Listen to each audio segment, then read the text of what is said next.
A lot of y'all, if you keep going the rate you're going right now, when you die, you're going to have a whole bunch left. You're going to die with a whole lot of ideas left. You're going to die with a whole lot of energy left.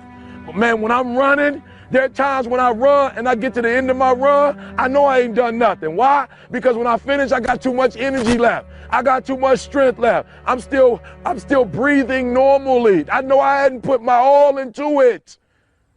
I'm asking you to know what your limits are. All right?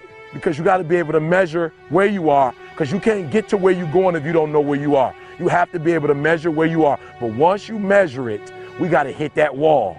Once we measure it, we got to start squeezing so we can get more out of it. And then once we hit that wall, we don't quit, we don't give up. We push a switch called will, and we start using our willpower. We go into will. Yes, we tired. Yes, we're hungry. Yes, the mind is saying give up. Yes, it's saying quit. But we cannot quit because we realize we have not reached the goal yet. This is not the goal. This is not what I dreamed about. This is not what I said I was going to do. This is what I talked about. This is not what it looks like. I got to squeeze.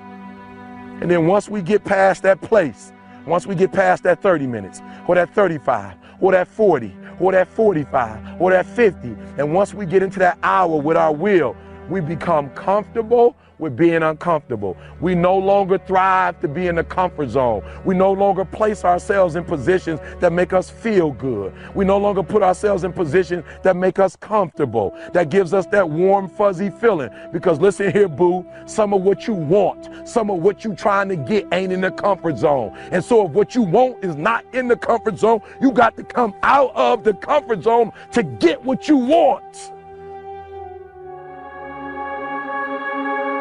What are you going to do with the time you have left? I say that if you don't reposition yourself, you could miss the best time in your life, in this season of life. Because we have got to change the way we think. We have got to change the way we function. We have got to change the way we deal with issues. And the reason that you have to begin to reposition the way you think and the way you function and the way you feel is that we many times are stuck between the lines of limited thinking and limited people and limited ideas and limited philosophies. And there's something creative down inside of you saying, let there be. You need to walk into a situation where you've been locked up and tied up and tangled up and say, let there be light, let there be healing, let there be books, let there be change in this city. You have tried 4 or 5 or 6, 7, 8, 9, 10 different things.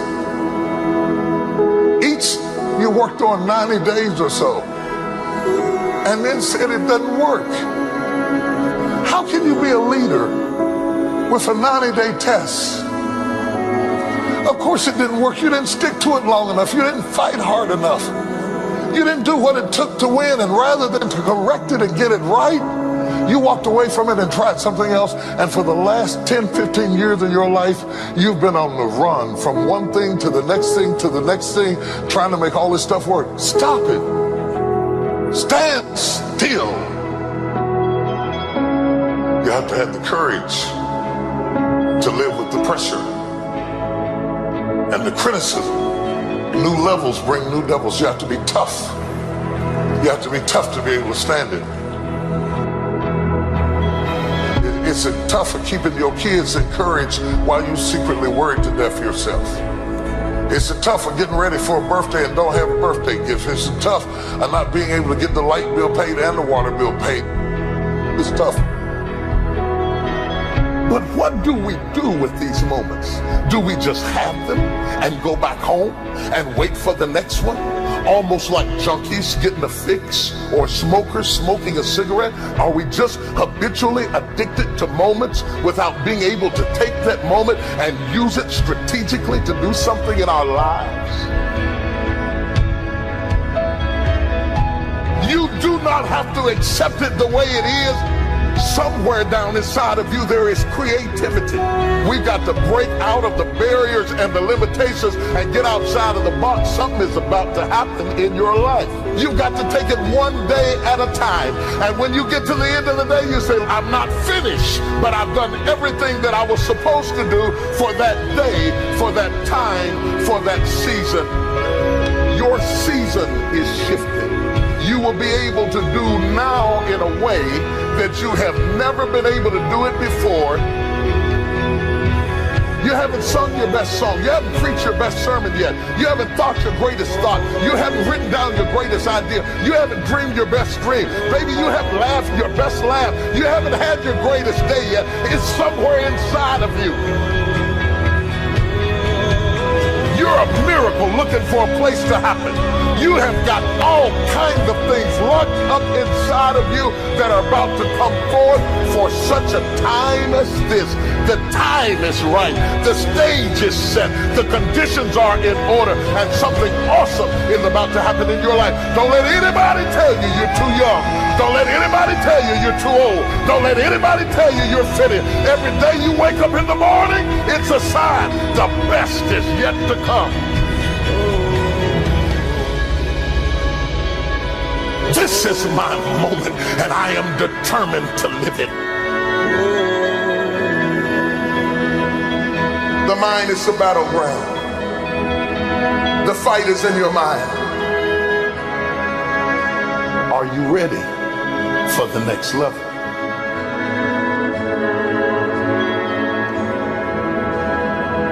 What are you going to do with the time you have left?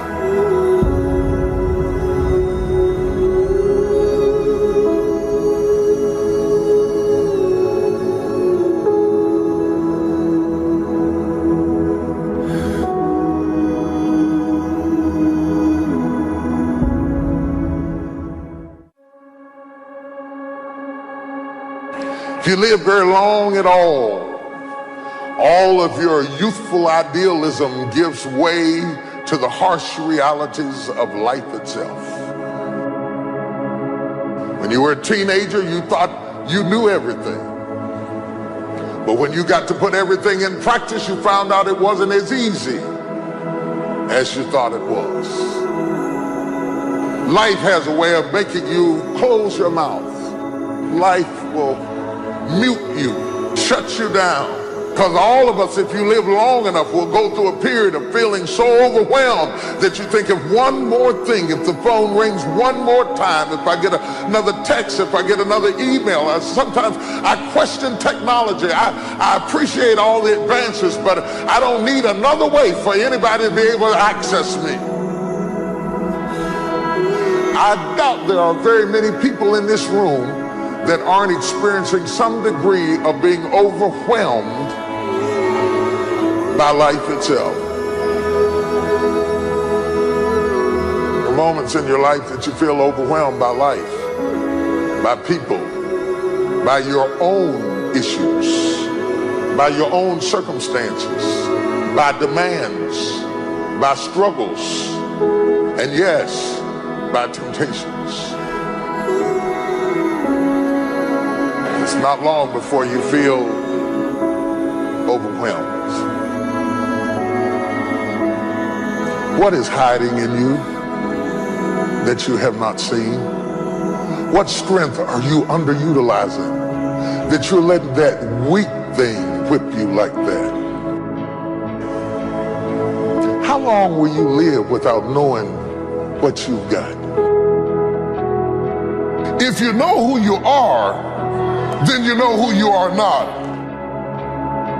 If you don't know who you are, somebody can ascribe any identity onto you and you will morph into whatever they want you to be.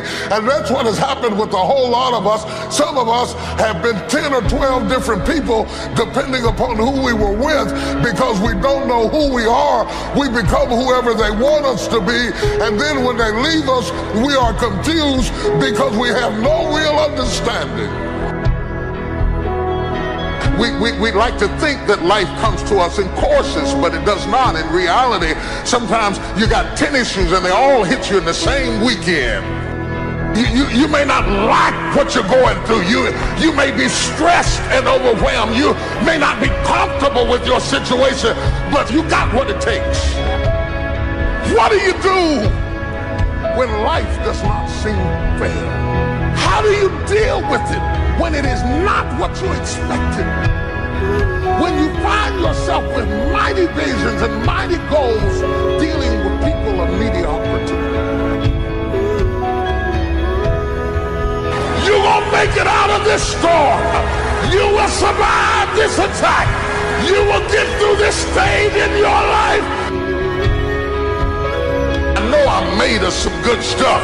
I can tell by the burdens I bear and the load I carry and the stuff I endure. I shock myself at what I'm able to take. It's not just that I shock my enemies, I shock myself. They said I was going to die and I believed it, but through hell and high water, I'm still here. You don't know what you've got until all hell breaks loose. You don't know what you can take until the pressure is applied to your life. You don't know what you can endure until people stab you in the back and walk away from you. You don't know how much courage you have until you've been under fire and under struggle and under tribulation. You can't learn what's in you sitting back in a lazy boy chair hitting the remote control watching HBO and Cinemax. But when all hell breaks loose, that's when you get to see what you got.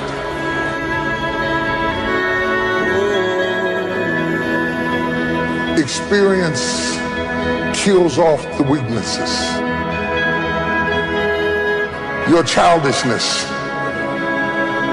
begins to die.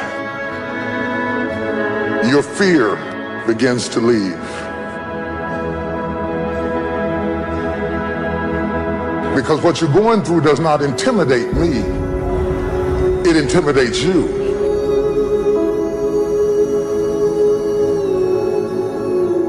You can quit if you please.